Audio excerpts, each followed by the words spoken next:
কিন্তু আমি ডাক্তার হিসেবেই চাই না যে একজন মানুষ ডাক্তারের কাছে আসাটা তার বাধ্যতামূলক হোক। আমরা সুস্থ থাকবো, সুস্থভাবে সুস্থ জীবনযাপন করব। আসসালামু আলাইকুম, আমি ডাক্তার ইয়াসমিন আরা পারভিন।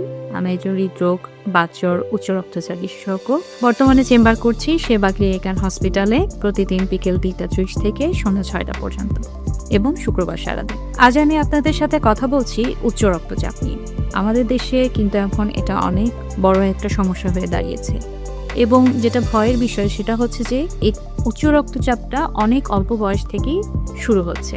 2025-এর আমেরিকান হার্ট অ্যাসোসিয়েশনের গাইডলাইনে বলেছে যে একজন স্বাভাবিক মানুষ যার রক্তচাপ 120/80 মিলিমিটার মার্কারির নিচে এবং আরেকজন তারও রক্তচাপ 120/80 নিচে কিন্তু ওষুধের সাহায্যে, সেক্ষেত্রে কিন্তু যিনি ওষুধ খেয়ে রক্তচাপ নিয়ন্ত্রণ করছেন তার ক্ষেত্রে তার হার্টের সমস্যা, ব্রেন স্ট্রোকের সমস্যা, এগুলো সমস্যা রক্তচাপ নিয়ন্ত্রণ থাকলেও দ্বিগুণ হয়ে যাবে।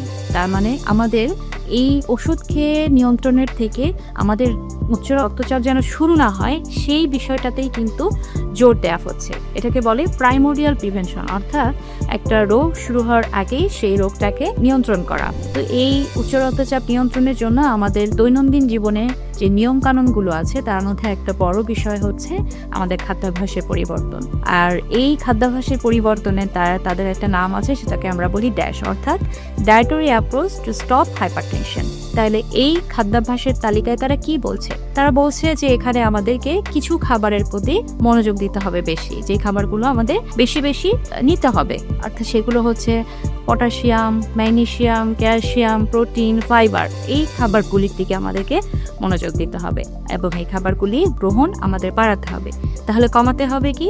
কমাতে হবে আমাদেরকে সোডিয়াম, অর্থাৎ লবণ, অতিরিক্ত লবণ, ভাজা পোড়া তেল, চর্বি, অস্বাস্থ্যকর যে তেল এবং অতিরিক্ত মিষ্টি, মানে সুগার জাতীয় যে খাবারগুলি আছে সেই খাবারগুলি আমাদের কমাতে হবে। তাহলে এই পটাশিয়াম আমরা কোথায় পাবো বা ম্যাগনেসিয়াম আমরা কোথায় পাবো? পটাশিয়ামযুক্ত খাবার যেগুলো থাকে সাধারণত বিভিন্ন ফলমূল, টক ফল, ডাব, কলা, খেজুর, নারিকেল, এই যে খাবারগুলো আছে, আপেল, এগুলোর মধ্যে কিন্তু আমরা প্রচুর পরিমাণে পুষ্টি পাচ্ছি, পটাশিয়াম পাচ্ছি, ম্যাগনেসিয়াম পাচ্ছি, ফাইবার পাচ্ছি।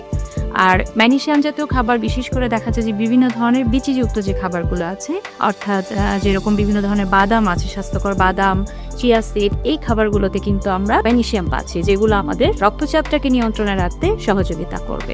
সুতরাং ওষুধের উপর নির্ভর না করে আমাদের উচিত সবসময় রোগটাই যাতে না হয় সেই দিকটাতে কিন্তু জোর দেয়া, যেটা আমরা আসলে দিন দিন ভুলেই যাচ্ছি।